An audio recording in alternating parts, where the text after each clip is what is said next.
Hey, Travis here at Books, Builds, and More, and today I want to do a sort of discussion video about A Tale of Two Cities by Charles Dickens.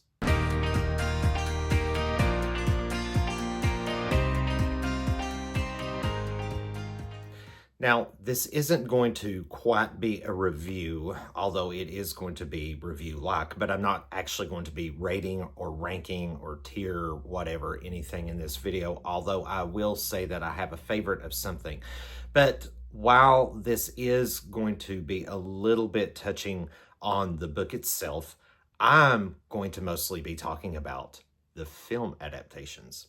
But my focus mostly is going to be about the story itself, but also how it kind of inspired me to read this one. I recently read and reviewed this book, The Scarlet Pimpernel by Baroness Orczy, because it takes place around, during the time of the French Revolution, the same time period that A Tale of Two Cities is set in. So I want to touch on that as well at some point. And the way I want to kind of approach this video is to just kind of start at the beginning and just kind of segue into what I really want to talk about later on, because I feel like I need to preface this first, because a lot of people tend to... Charles Dickens has a very mixed audience, and I think I'm one of the negative sides of that audience, because in high school, I read A Tale of Two Cities, Oliver Twist, and Great Expectations. I read The Christmas Carol for the first time back on Christmas Eve of 2024. And I did enjoy that one, but of course I'm overly familiar with the story. I mean, who isn't, with the countless adaptations of that alone out there? So there's that. But for Charles Dickens, and I can only speak for myself here, so whatever opinion you have of Charles Dickens, I totally respect. Just keep that in mind, that this is just my own opinion. So I'm not a fan of Charles Dickens' work, his written work, but I think he's got a great knack for storytelling. And yes, I do think there is a difference. Personally, I find Dickens' writing to be quite dry most of the time, and a little bit pompous at times. Not in a very conceited way, but just kind of, I don't know. Some things just kind of felt holier than thou in a way. Especially when I read Tale of Two Cities, and I think I felt the same way when I read Oliver Twist. I can't remember. It's been so long ago since I've read these books, but I do distinctly remember that I could not get through them. Like, I actually had to struggle to get through them, but they were all required reading, which made it even worse, or else I'm honestly admitting that I probably, more than likely, definitely would have DNF'd them. Now, to what I just said about the difference between writing a story and being able to tell a story, aka having the talent to tell a story, I do think there is a difference. And this is where the film adaptations are going to come into play. Now, I have seen 3 film adaptations of A Tale of Two Cities, and I think it's one of those, well, not so rare. I want to say rare, but it's honestly not, because this is not the first time that, a book adaptation to screen has been seen in this way. But I think Dickens' stories are much more effective in a visual medium than they are from the printed page. Because, again, in just my experience, trying to imagine, the action and the plot unfolding and the characters and their emotions and everything else try to come alive in my mind, it doesn't work quite well when you're struggling to have to read it, because the writing it bores you, it gets on your nerves, it's annoying. But when you sit down to actually watch it unfold and watch it actually performed, it has a very, distinct, profound effect. At least on me it does. For example, I watched Great Expectations, the 1946 version of that, after I read the book. I watched the 1948 version of Oliver Twist after I read the book. Struggled through both of those books, but really enjoy the adaptations. A Tale of Two Cities is exactly the same way. A Christmas Carol is the exception because I actually saw so many adaptations of that, of course, since I was a child, before I read the book for the first time, just almost 2 years ago, year and a half, something like that.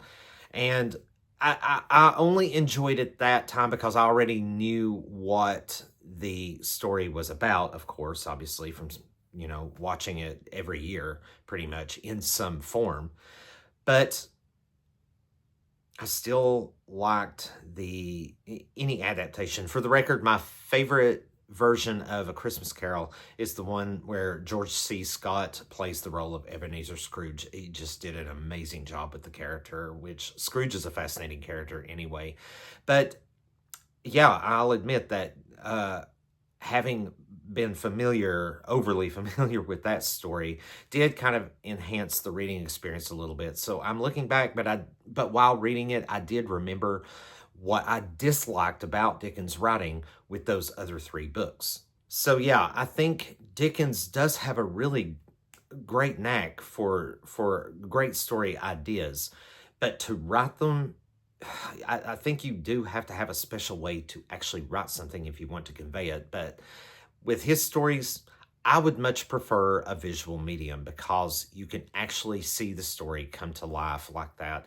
And without the imagination, now, while I prefer my imagination, I'm not opposed to watching something in, a media format that's, specifically chosen out, it's picked out, it's set up, it's just created by somebody else, to put on display. So I really like Dickens' stories on screen better than in manuscript. So having said all that, let's get into the adaptations. I don't want this video to be very, very long. I have seen 3 adaptations, of course, of A Tale of Two Cities. And after seeing these adaptations, along with the adaptation of Great Expectations, Oliver Twist, and countless ones of A Christmas Carol, A Tale of Two Cities, as far as stories go by Dickens, is quite possibly my favorite. Oh, quickly, before you ask, no, I have neither read or seen any adaptations of David Copperfield, but I do want to at some point. I probably won't read the book after going through all of this that I'm saying right now. I'll probably just go ahead and find a version and watch it instead and enjoy the story that way. Okay, so the 3 adaptations I watched of A Tale of Two Cities are the 1935 version, the 1958 version, and the 1980 version. Now, obviously, these are all going to be very, very different, because looking chronologically, we're in film advancement, so many things have advanced. But the story is always the same. There's a lot to really enjoy about each one of these adaptations.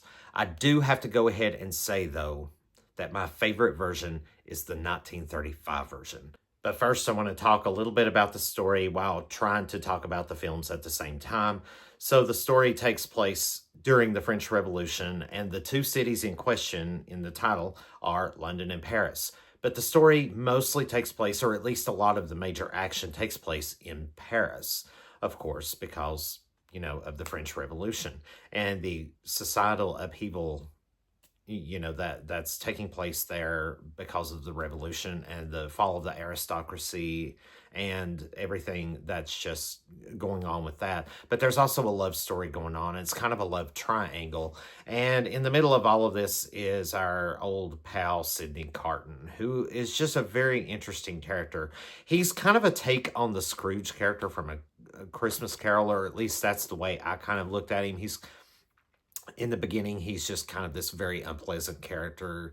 You're not really with him, but at the same time, you're kind of wondering what he's all about. So there's a little bit of a fascination there, only to find that he's pretty much redeemed in the very end. So yeah, that made for a very interesting parallel to there, but in a different kind of way, but more dramatic way than Scrooge ever did. A Christmas Carol is just, it's a softer story because it's a holiday tale, or, that's the way it's perceived. But, I mean, it's still a very powerful message. And Sidney Carton falls under the same, category there as being very dramatic and very powerful. Or at least his moral story is, you know, his story is all about a huge sacrifice that he makes in the very end, like the ultimate sacrifice. Now, a lot of this, I can't really recall a whole lot from the book because I just I was just void of emotion while trying to struggle through that book because I just remembered, I just didn't care about it. You know, I just wanted to get through it, read it. Got a C- on the book report. That's how bad it was for me. Yeah, I didn't do too well on that book report because I just remember I could care less what happened in the story. But after watching it and really getting into it and understanding more about what it was really about and what the messages were trying to say, you know, if I had only had that enjoyment for reading it, I probably would have aced that book report. But Water Bridge and all that stuff. But also, I really enjoyed just a lot of the side characters in this story too. You had Jarvis Laurie, who was just kind of like this kind of leader of sorts, you know, just kind of overseeing what everybody and taking care of everybody. And he plays a very crucial part at the end of the story. One of my favorites was Miss Pross.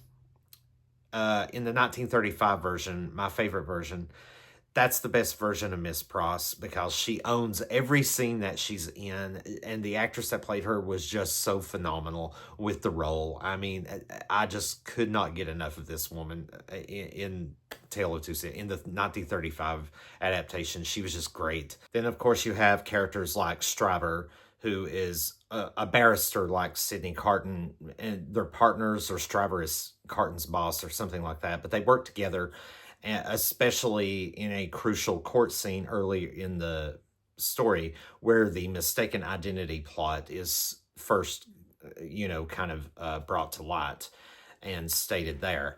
So, but he didn't have a big role to play, but an important one for in certain spots of the story, but he's not too prominent. Let's see. You also have Jerry Cruncher. Now, in the 1935, the Jerry Cruncher in that version was absolutely hilarious. He was just great. He's, in the story in general, he's kind of this henchman, this kind of friend for the Manette family and the Darnays. You know, he's just sort of like a hired henchman of sorts. That's the best way I know how to describe him. But he's very, very loyal, and he's just great. He's absolutely hilarious in 1935. And speaking of Manettes, you have Dr. Alexander Manette, who went crazy and who was a prisoner in the Bastille in Paris for 18 years. And his daughter, Lucy Manette, who comes to kind of rescue him along with Jarvis Laurie. But that's where she meets and falls in love with Charles Darnay, who is actually an Evremond from the Evremond family, which is an aristocratic family from Paris. But he denounced his family's name because he wants to move to England and do his own thing because he wants no part of the aristocracy, or at least the aristocracy of Paris, which is why he denounces his whole name. But he falls in love with Lucy. Sidney comes along, he meets Lucy. So there's your love triangle right there. So you have Charles Darnay, Lucy in the middle, and Sidney Carton over here. Villains for the story. Ugh. You have Ernest and Therese Defarge, who are owners of a wine shop in Paris, and they kind of kept watch over Dr. Manette. They have a connection with him in their family's history, especially Madame Defarge's family. There's something very important that happened in the past, which lends credence to why she hates Charles Darnay's family. And Therese Defarge makes for a very fascinating villain. I mean, just this woman, and it was even said, and I think I'm paraphrasing here, I don't remember it word for word, but it was said in some form in each of these film adaptations about her. She's the kind of person that you could sooner stop wind and fire, but not her wrath, which makes for a very powerful villain. Now, one character I really enjoyed and I thought was very, very interesting was the character of Barsad. Now, he's a seemingly side character, but he ends up being very critical toward the end of the story. He comes off as sort of villainous at first, and he is. He's a weasel of sorts. But after what he does at the end of the story, when Sidney Carton employs his help with something, he is kind of seen as a double agent of sorts. But during Sidney's sacrifice, in Sidney's final moments, per se, uh, Barsad actually shows a modicum of compassion because he knows the truth of what, of Sydney's little secret, this little secret thing that they've got going on at the end, where Sydney makes this huge sacrifice. He basically, I don't really want to spoil anything too much, but you know what? Screw it. I'm just going to go ahead and say it because a lot of people already know this story anyway, so why not? But Sydney takes Charles Darnay's place in prison to be sent to the guillotine because Darnay has been found guilty of being associated with the Evermond family, which technically he is a member of the family, even though he has denounced it. But Therese Defarge demands his life because of what his family did to hers in the past. But because Charles Darnay has eventually married Lucy earlier in the story, and they have, in one version, at least one version of the adaptation, the film adaptation, they're only expecting a child. In the 1935 version, definitely, they already have, the child is born. It's a girl. They have a daughter. And Sidney is still in love with Lucy despite all of this. And he loves her to the point to where he is going to take Charles's place at the guillotine so that Lucy could have her happiness with Charles and her family. And that's why Barsad has kept quiet, but at the same time is showing some sort of remorse and, for Sidney, because these people are taking Sidney to the guillotine to execute him under the guise that he is Charles Darnay. And no one is none the wiser than Barsad.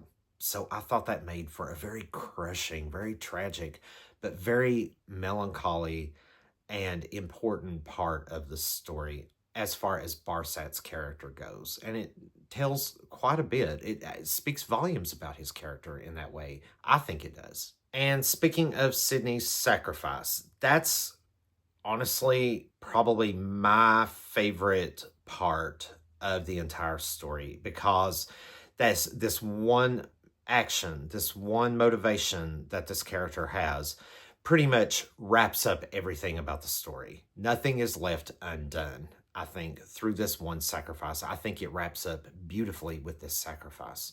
Again, that's just my opinion, but it's a very powerful moment. And all of these adaptations do this entire ending scene with Sidney being executed quite differently. And I'm going to go backwards chronologically with this because 1935 is my favorite, and I want to explain why at the end of it. So I'm going to start with the 1980 version. Now, the actor who played Sidney Carton in the 1980 version was Chris Sarandon.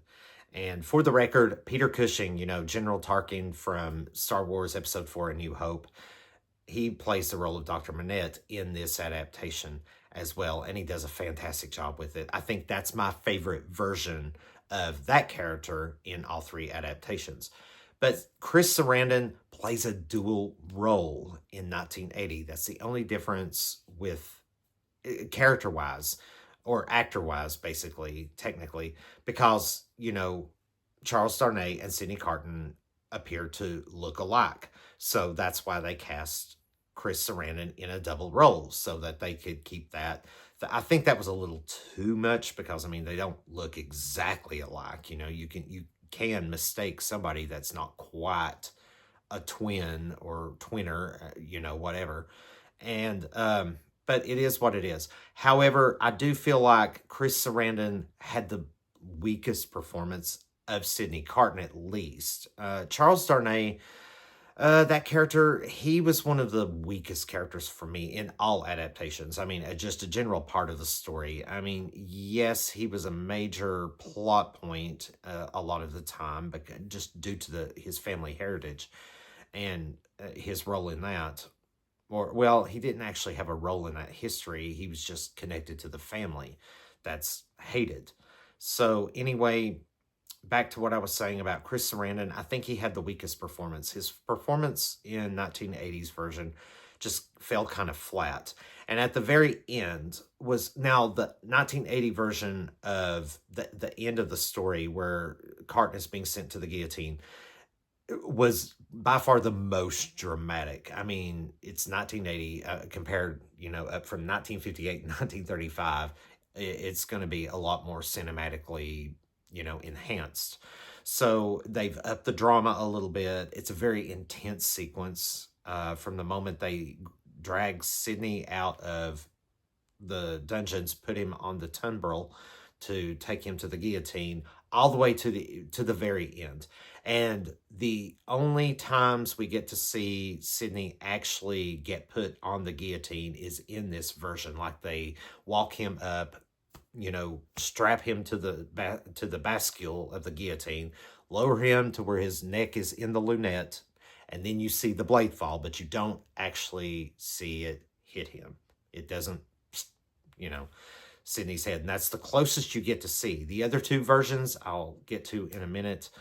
But that is the most dramatic ending. But his famous last words are what's really, really important to the story, because he closes with the most famous closing line of the book.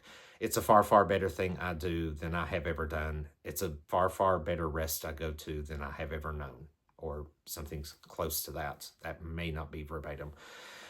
Either way, he speaks it, but it just falls flat. Again, due to Sarandon's performance. I just did not really care for Chris Sarandon's performance. He did a decent job, especially for playing a double role.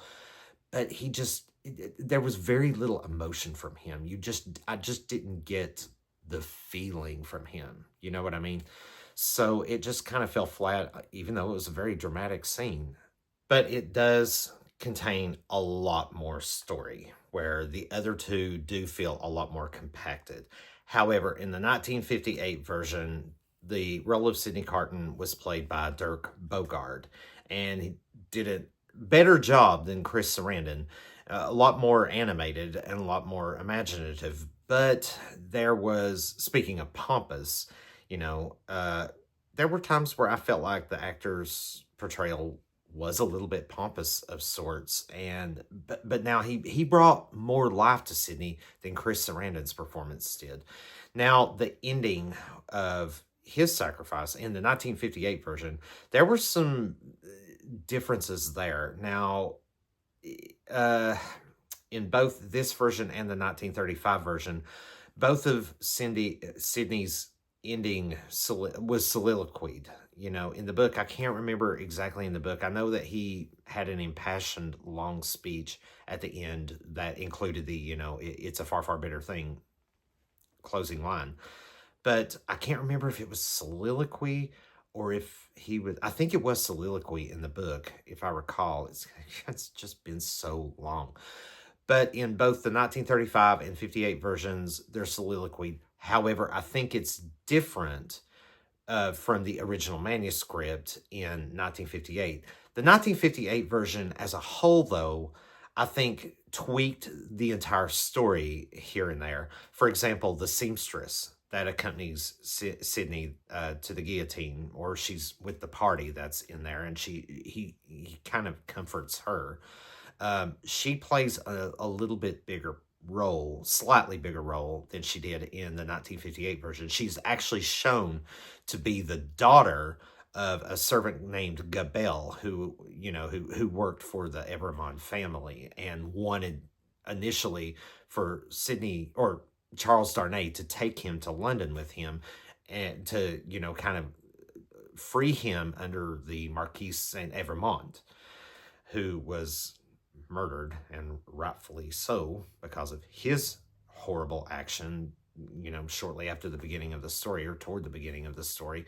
But I'm not going to recount that. Anyway, so there was a difference there, because I remember the seamstress never had but a very brief role, and it was just to be by Sydney's side, because her role, I think, was critical to Sydney's character, because it really brought out a humanistic side, and it really, this was his arc of redemption. He had met that at this point, and he sees this other human being, and shows compassion toward her, and realizes the dire situation that they're in. They're about to be executed.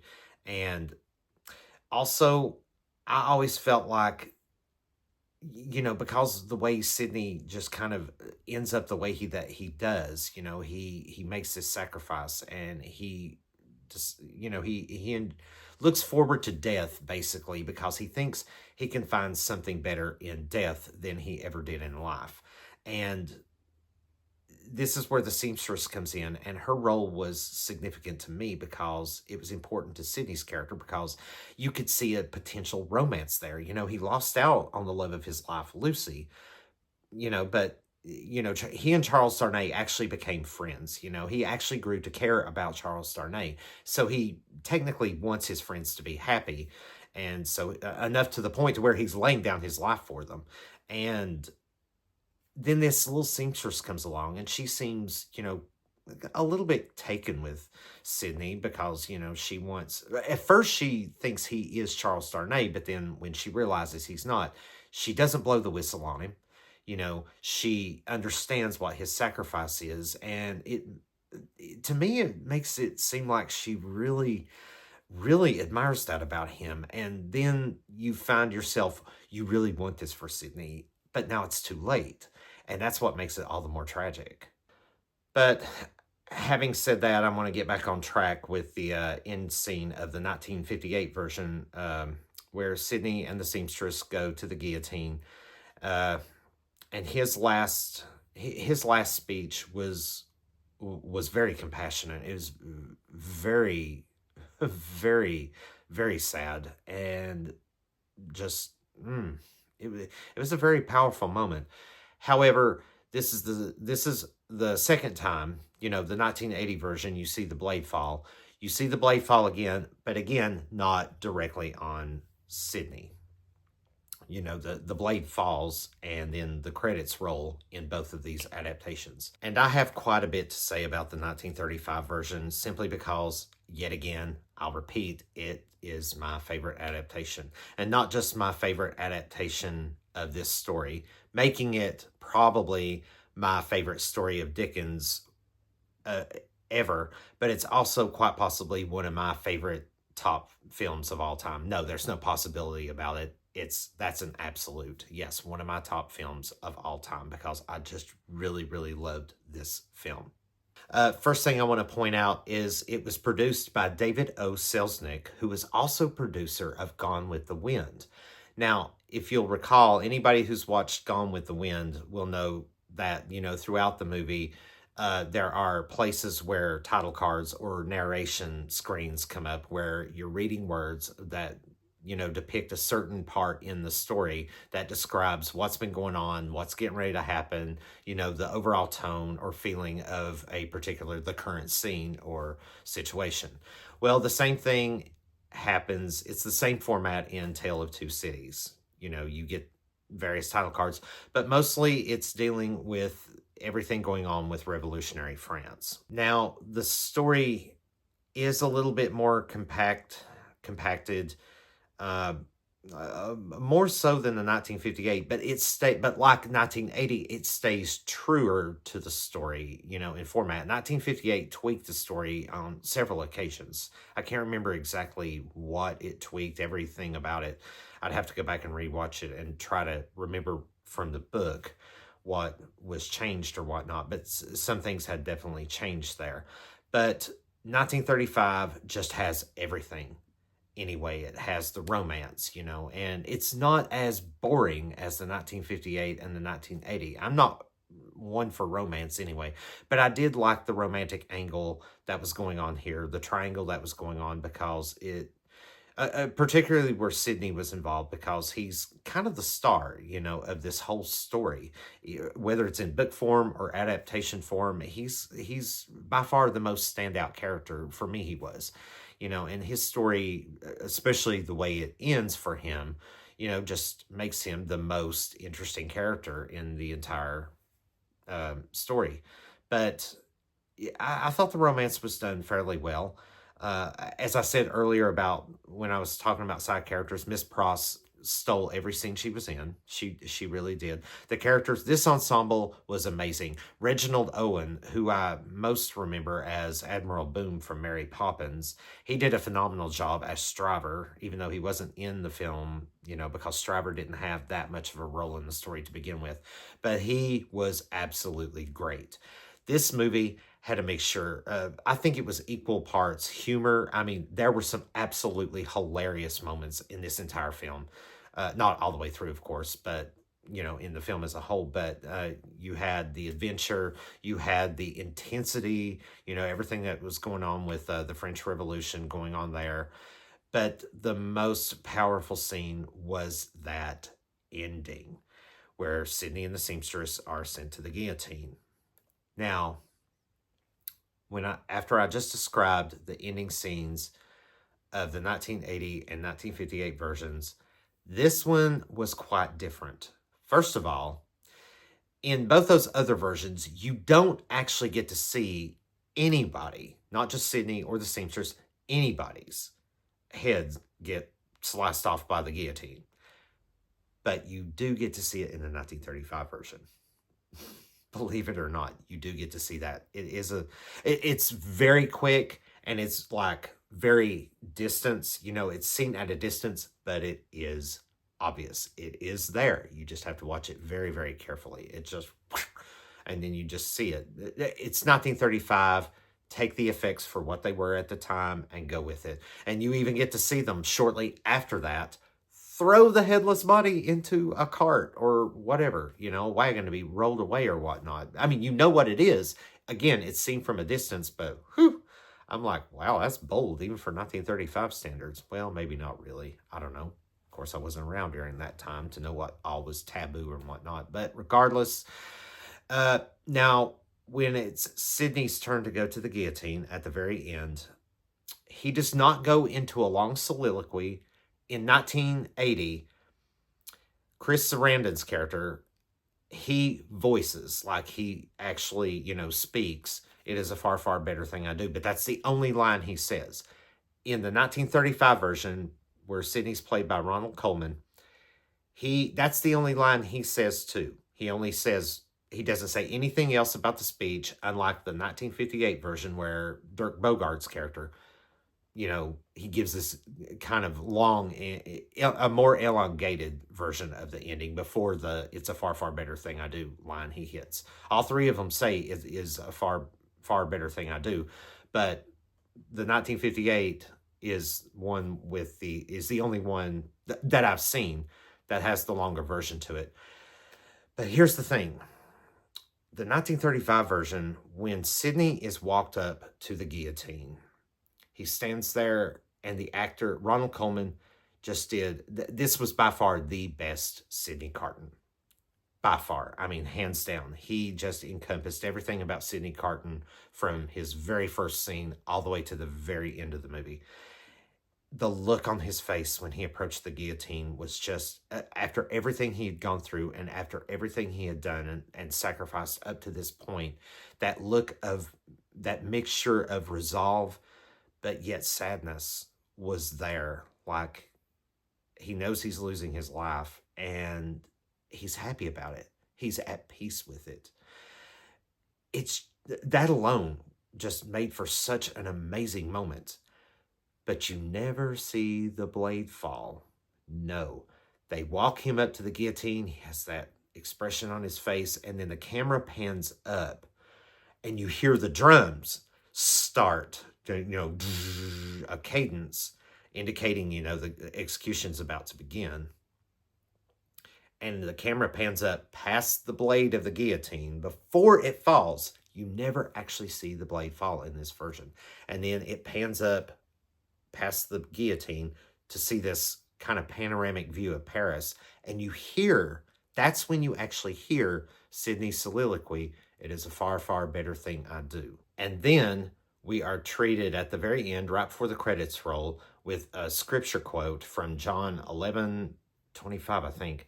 I am the resurrection and the life. He that believeth in me, though he may be dead, yet shall he live. Right before hearing a musical rendition of O Come All Ye Faithful. Yes, A Christmas Carol, that you actually hear refrains of throughout spots of the film. This film adaptation just encompasses everything. It's just really just such a powerful movie. It really is. I really enjoyed this movie. It's the first courtroom scene is so hilarious. The second one is just incredibly intense. There's a lot of intense moments in here, like the storming of the Bastille. Just everything about the French Revolution, which I want to touch on that as well, because this was a lot of my inspiration for the Scarlet Pimpernel. Okay, I've talked about the guillotine a lot in this video, especially in regards, obviously, to Sidney Carton. But I think maybe low-key, I'm developing an obsession for guillotine executions, which is partially what spurred me to look into the Scarlet Pimpernel, because a big part of that's the Scarlet Pimpernel's motivation, is to save aristocrats from being executed in that manner. And, just kind of get a little idea of more of what that device, the role that device played in the Reign of Terror part of revolutionary France. And I think I touched a little bit on this in my review and said something similar, in my review of the Scarlet Pimpernel. I'd have to go back and watch that myself, actually. But anyway, I wanted to learn a little bit more about the French Revolution and the attitudes between both of these stories, because it really did kind of pique my interest. Now, as much as I like history, there are some areas of history that I'm not too familiar with, but I do find interesting and fascinating. And, I want to, it piques my curiosity. And I want to kind of satisfy that by looking more into it. Now, even though this is fiction, of course, it is based in real-time events. So, it's always a treat to get a little taste of what history is like from an author, even though they write fiction, but they know what they've lived through and they can, incorporate that into their stories. I think A Tale of Two Cities and The Scarlet Pimpernel are no exceptions to that. They're both very, very good stories. I think I like A Tale of Two Cities better than The Scarlet Pimpernel, but not by much. They both fall very closely in line. They're just really good stories. But anyway, just to touch back on the ending of that 1935 version, that to me is a far more effective ending, where you actually don't get to see the blade fall on Sidney. You hear his soliloquy without actually seeing him in any kind of form, because you know what's happening. It just kind of leaves it open to the imagination a little bit more.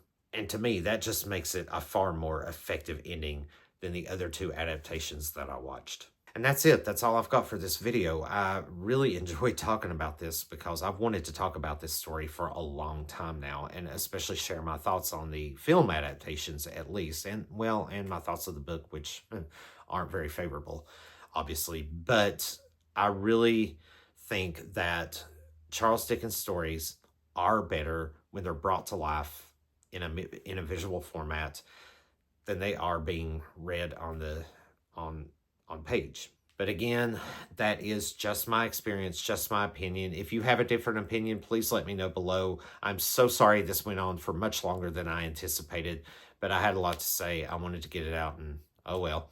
Anyway, if you have stuck with me for this long, I do appreciate you so much for watching this video. And until next time, have a good one.